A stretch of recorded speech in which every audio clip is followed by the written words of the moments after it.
Good evening, class. Professor Ward. My name is Robin Anderson, and I'll be doing my informative speech this evening on the topic of the cohesiveness of the books of the Old Testament. Now, this is truly a topic that we could probably fill a library with, so this will be very short, very brief, but I hope to be able to clearly articulate some important information or things that I found fascinating as I researched this subject. So let's begin. Good evening, everyone. My subject this evening is the cohesiveness of the Old Testament books in the Christian Bible.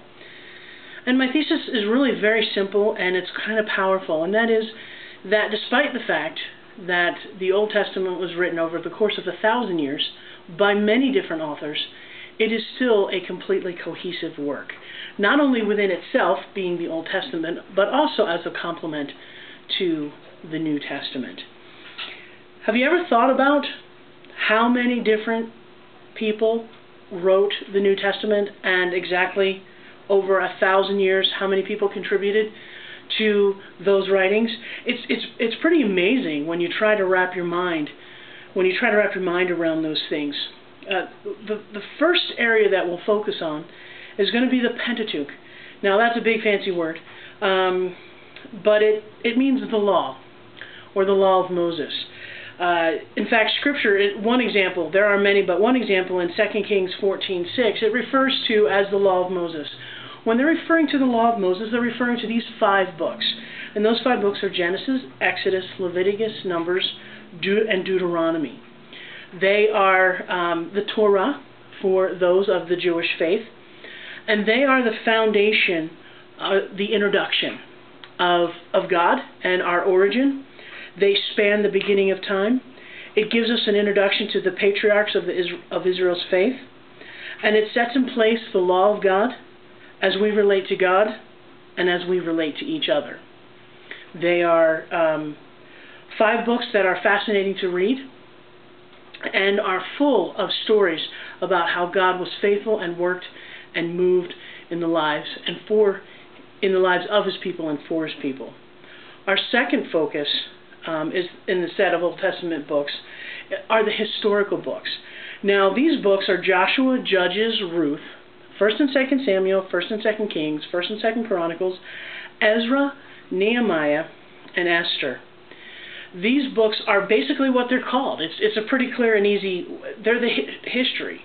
This section of books gives the history of the nation of Israel, their kings and their conquests.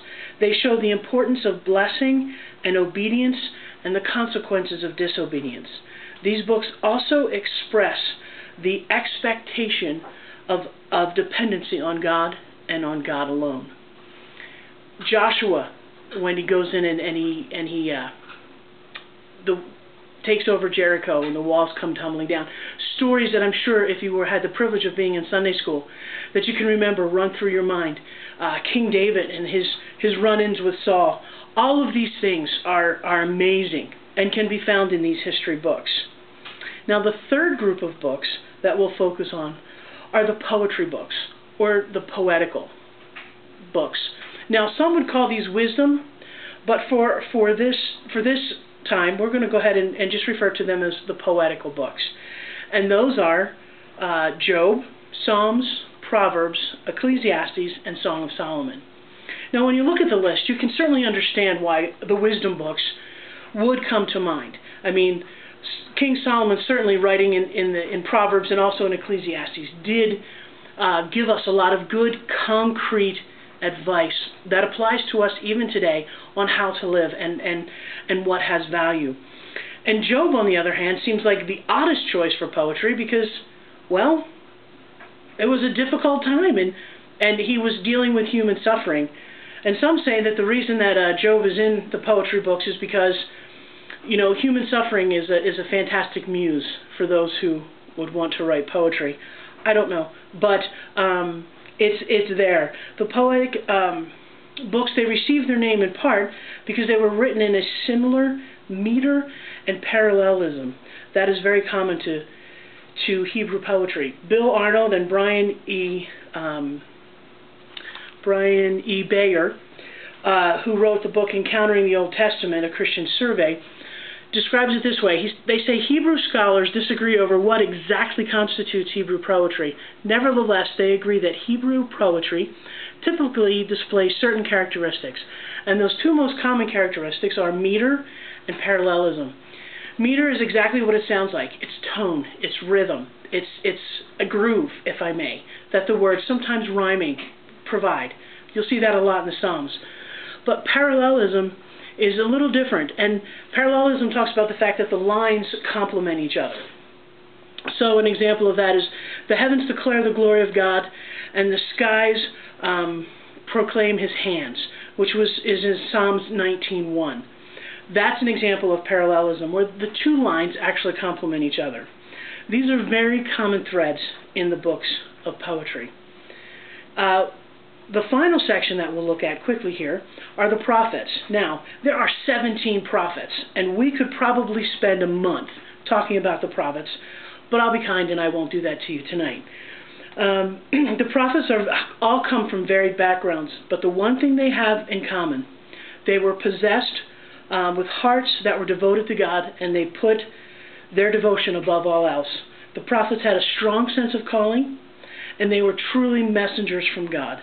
The prophets were foretellers, telling both God's truth and also to their own generation, and also talking about things that were to come. Clearly, we can see that these four distinct sections in the Old Testament of the Christian Bible, each providing insight to the nature and character of God, also provide for us the foreshadowing of Jesus Christ. In conclusion, the Old Testament was written over the course of 1,000 years by many different authors. Although the books are different, they still work together to paint a cohesive picture of who God is and what he requires, and an introduction to his Son, Jesus Christ. Thank you.